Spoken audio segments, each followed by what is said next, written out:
ये बात और है, ये नहीं कि कुछ भी नहीं, का जी ताजीर है। तो इमाम अबू हनीफा रहमतुल्लाह अलैह फरमाते हैं, अगर कोई शख्स अपनी वालदा से निकाह करे और फिर उससे हम बिस्तरी करे, इस पर हद नहीं है। আসসালামু আলাইকুম। ইনি হলো পাকিস্তানি একজন হুজুর। আমি আগে বলেছিলাম বাংলাদেশ, পাকিস্তান, ভারত যেসব দেশগুলোতে মুসলিমের হলো অধিকাংশ ভণ্ড, পথভ্রষ্ট। তো এনাদের যে অবস্থা, এনাদের যে দাবি, নিজের মা, মেয়ে, বোন এদের সঙ্গে কেউ যদি সহবাস করে তার কোনো সাজা নাই। এই কারণেই হয়তো এরা মানে এত নিকৃষ্ট, এতটা খারাপ হয়ে গেছে, মানুষকে এতটা খারাপ পথে নিয়ে যাচ্ছে।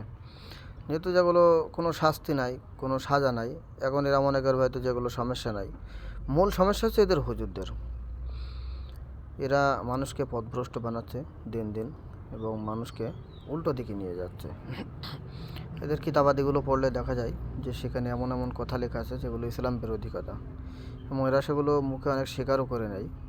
তা আসলে এদের সমাজ থেকে বয়কট করা উচিত, নাহলে এদেরকে সঠিকটা তুলে ধরা উচিত এদের কাছে।